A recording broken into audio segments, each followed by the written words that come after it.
If 2025 felt like a roller coaster you didn't buy a ticket for, here's what nobody is telling you. 2026 isn't going to be any calmer. It's going to be faster. And the question isn't whether you can handle more change. The question is, are you trying to survive it with the same mindset that's already breaking you? Because here's the thing that most leadership advice wouldn't tell you. You don't need another framework. What you need is to unlearn the ones that are keeping you stuck where you currently are.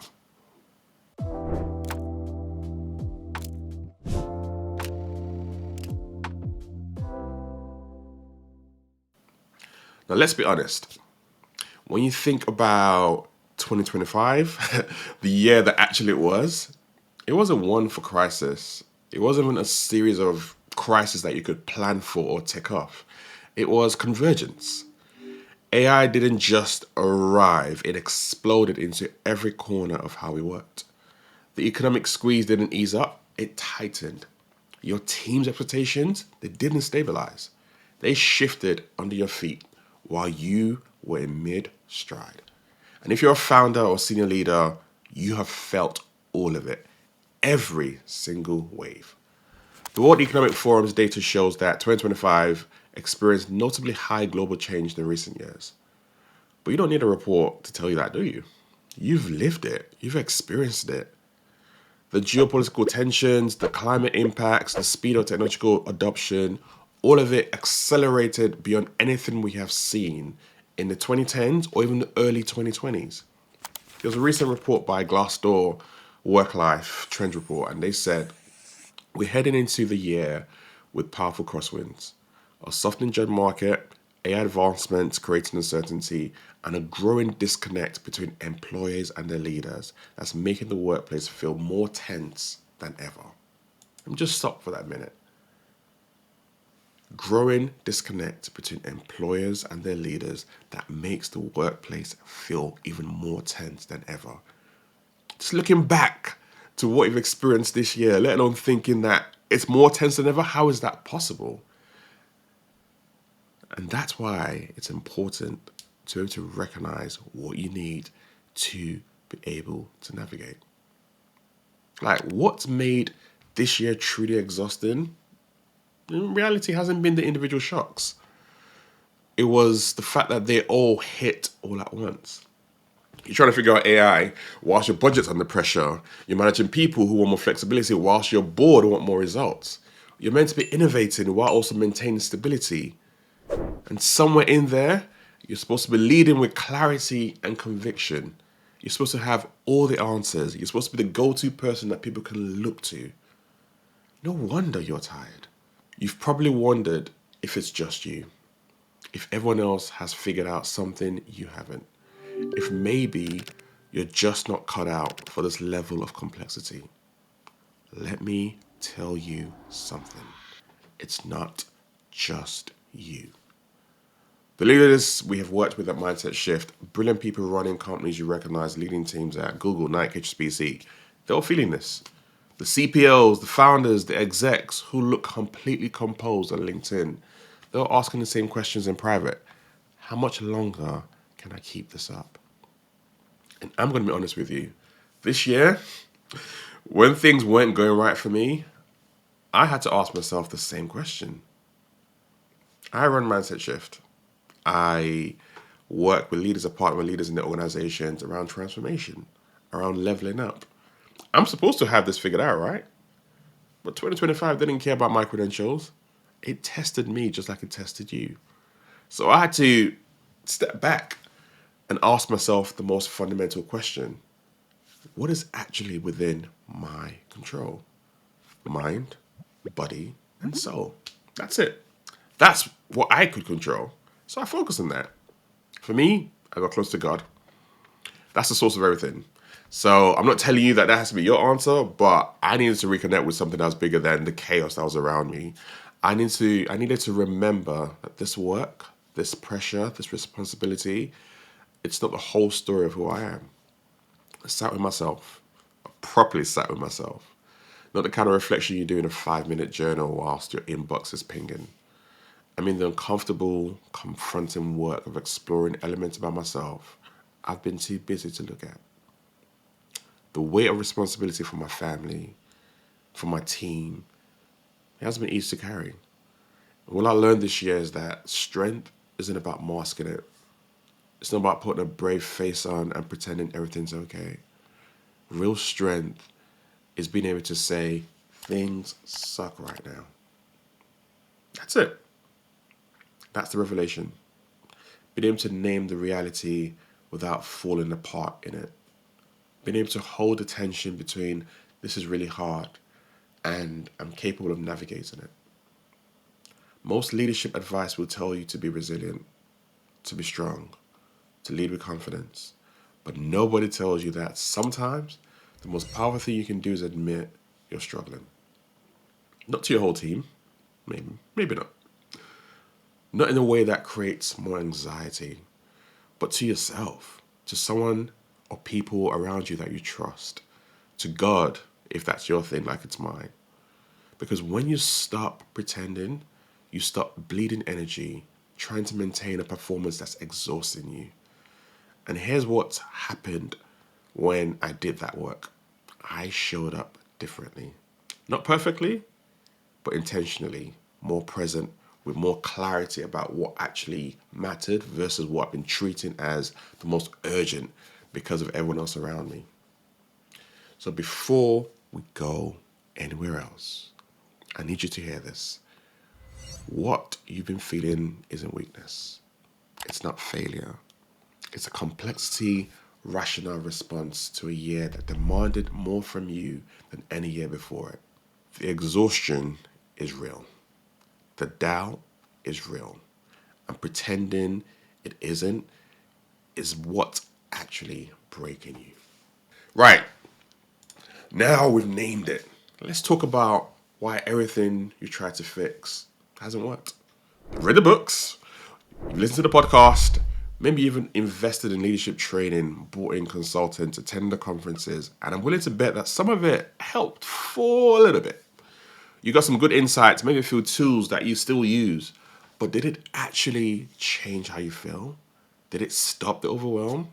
Did it give you a way to navigate uncertainty that doesn't leave you drained? Probably not. And here's why. Everyone is selling you frameworks. That's not what you need. You're trying to solve a mindset problem with a tactic solution. And it's the equivalent of trying to fix a broken operating system by downloading more apps. The apps aren't the problem. The system running them is. Let me get specific. When 2025 threw complexity at you, what did you do? If you're like most leaders, you try to think your way through it. You made more lists, you optimized your schedule, you doubled down on the strategies that used to work. You told yourself you just needed to push harder, be more disciplined, get better time management. But you can't logic your way out of an emotional reality. And the biggest lie we've been sold is that we need to keep our work challenges separate from our personal stuff. That somehow you can be struggling with your sense of purpose, your identity, your energy, and that wouldn't affect your ability to lead through a crisis. That separation isn't making you stronger, it's making you weaker. I worked with a founder last year, brilliant strategist, company doing well on paper, but she was falling apart inside. Every decision felt heavy. Every team meeting drained her, and she kept trying to fix it by working on her leadership skills. Better communication, clearer delegation, stronger boundaries. None of it touched the real issue. She was leading from a version of herself that no longer existed. That person who started that company 5 years ago had different values, different drivers, different capacity. But she was still trying to lead like that person, and it was breaking her. The moment she stopped trying to optimize her behavior and started to unlearn who she thought she had to be, everything shifted. And that's what I mean by mindset work. It's not positive thinking. It's not affirmations. That might be your thing. Good luck with that.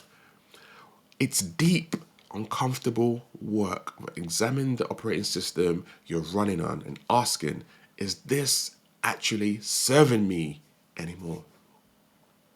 So let's talk about what actually needs to shift. Your mindset isn't some fluffy, abstract thing. It's your operating system. It's the set of beliefs, patterns, and assumptions that determine how you interpret what's happening and what you do about it. And here's the uncomfortable truth. Most of the mindset that got you here wouldn't get you through what's coming. The control that helps you build your career, in 26, it's going to feel like trying to grip water. The individual heroics that made you successful, they're going to burn you out faster than ever.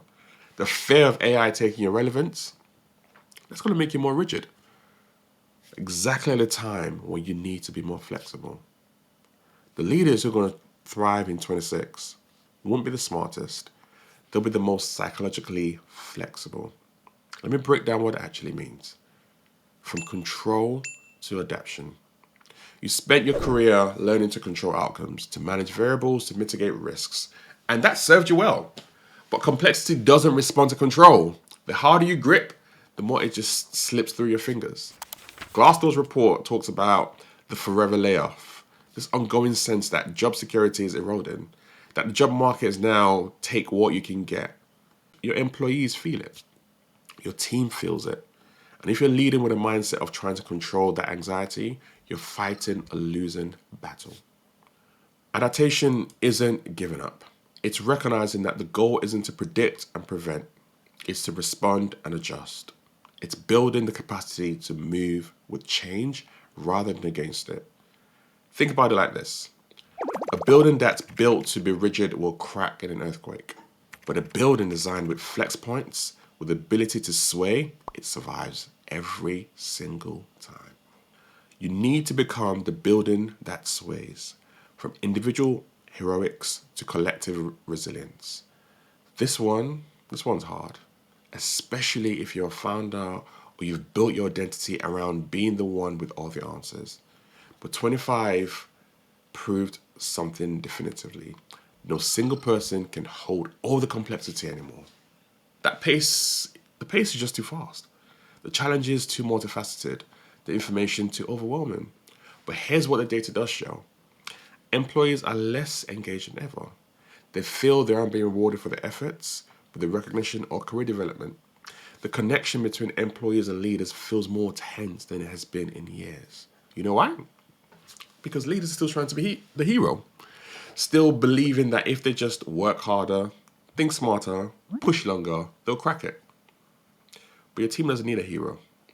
They need a human. The leaders who are the ones who are going to thrive, they've unlearned that heroic way of thinking about the world. They're building teams where resilience is distributed across, where challenge is welcomed, where they don't have to have all the answers because they've created a culture where the best answer emerges from collective intelligence. That requires a different kind of strength. The strength to be vulnerable. Vulnerable enough to say, I don't know. The strength to trust others with the complexity. The strength to lead through questions rather than declarations. From fearing AI to partnering with it while still staying human, because that's key. This is the big one for 2026. AI isn't going anywhere. It's accelerating.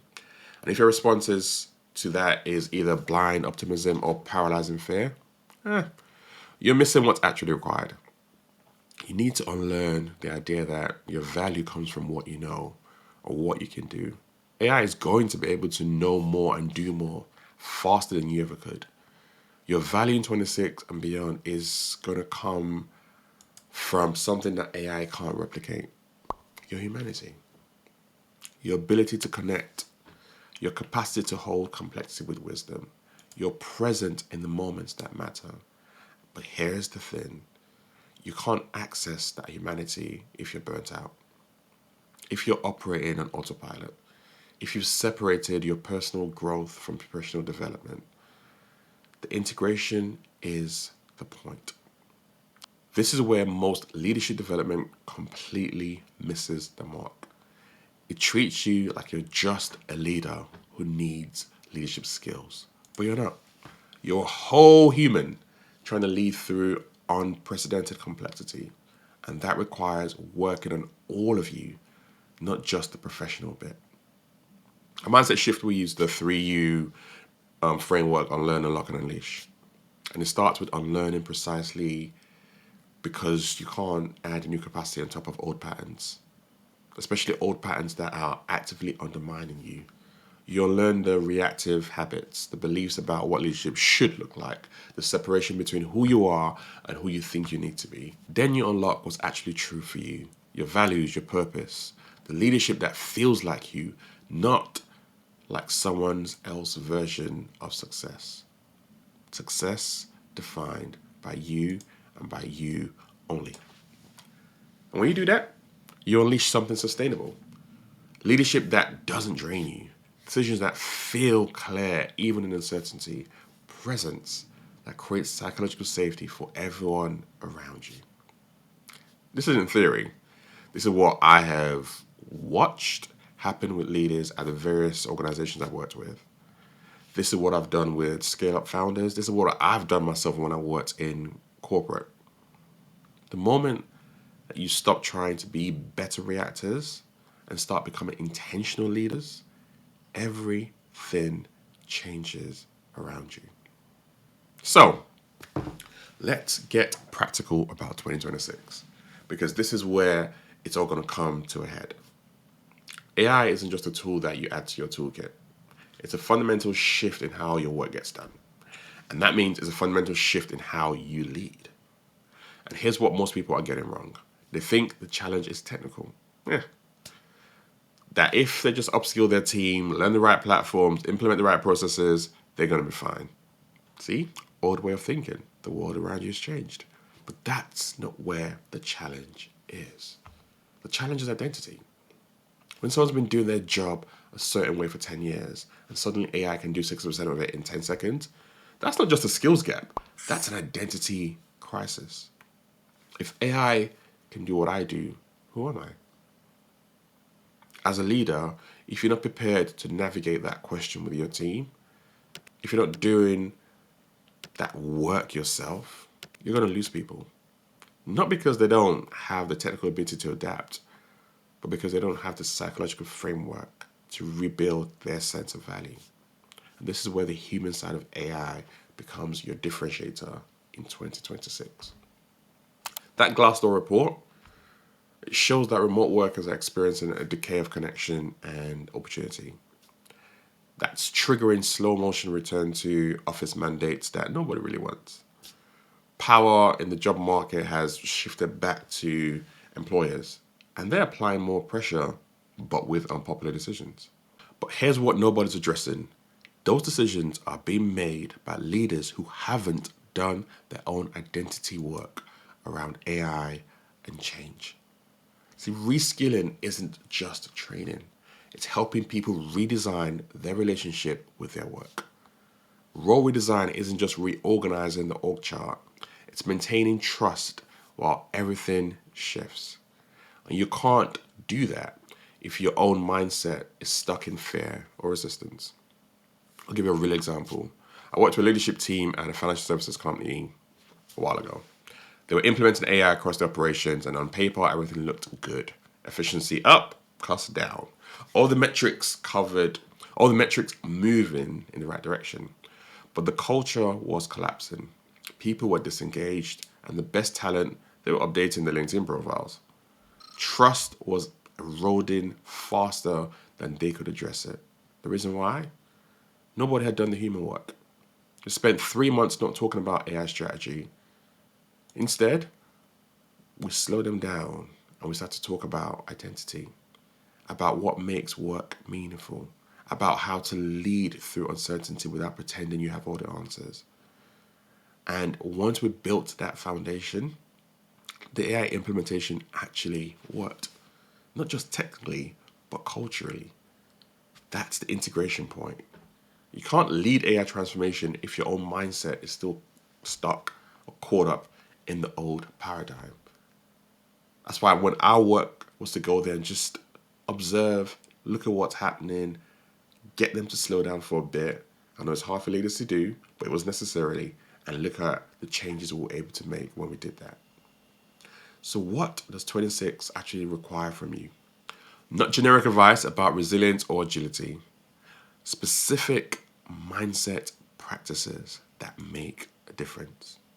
But first, let me say this. Some of you might not like what I had to say, but everything you've been taught about leadership is outdated. The playbook that said leaders have all the answers, it's wrong. The idea that you need to project confidence even when you're uncertain, it's exhausting and unsustainable. The belief that work and personal growth are separate, that's literally killing your capacity to lead well. What 2026 requires, it's unlearning, not adding more. What does unlearning look like from a practical perspective? First, psychological flexibility that has to become non-negotiable for you. You need to build the capacity to hold multiple truths at once, to be confident and uncertain, to be strategic and adaptive, to lead with conviction while staying open to being wrong. That's not a contradiction, that's complexity. But even more importantly, that's a polarity. And great leaders know how to hold polarities really well. And the way you build that isn't through more thinking. It's through practice, regular practice of sitting with discomfort, of challenging your own assumptions, of getting feedback that doesn't feel good and integrating it anyway. Number 2, personalized development matters more than ever. Cookie cutter leadership programs aren't going to cut in 26 because your starting point isn't the same as everyone else's. Your context is unique. Your challenges are specific. You need development that meets you where you actually are, not where some framework thinks you should be. Something that uses real-time feedback, not annual reviews, that adapts as you adapt. Thirdly, purpose-led leadership isn't optional anymore. Your team can smell it when you're going through the motions, when you're leading from obligation rather than intention, when you don't actually believe in what you're saying. And in 26, with AI handling more of the tactical work, your job as a leader becomes even more about the things that require human wisdom, vision, meaning, connection. You can't fake that. You have to be willing to do the work. You have to do the work of reconnecting with what actually matters to you. Here's something you can do right now, today, that will shift how you approach 26. Ask yourself this question: am I leading by design or by default? By design means you've consciously chosen your values, your priorities, your leadership approach. You're intentional about how you show up even when it's hard. By default means you're reacting.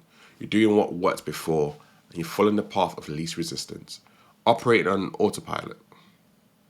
So most leaders, if they are honest, are spending most of their time in default mode, most of the time in autopilot mode. 2026 is your opportunity to begin to shift that.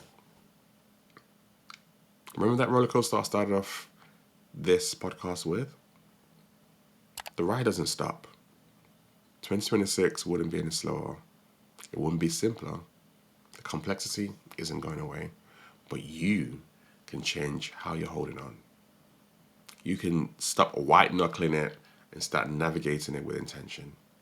This year broke a lot of leaders, not because they weren't capable, but because they were trying to lead with an operating system that wasn't built for this level of complexity.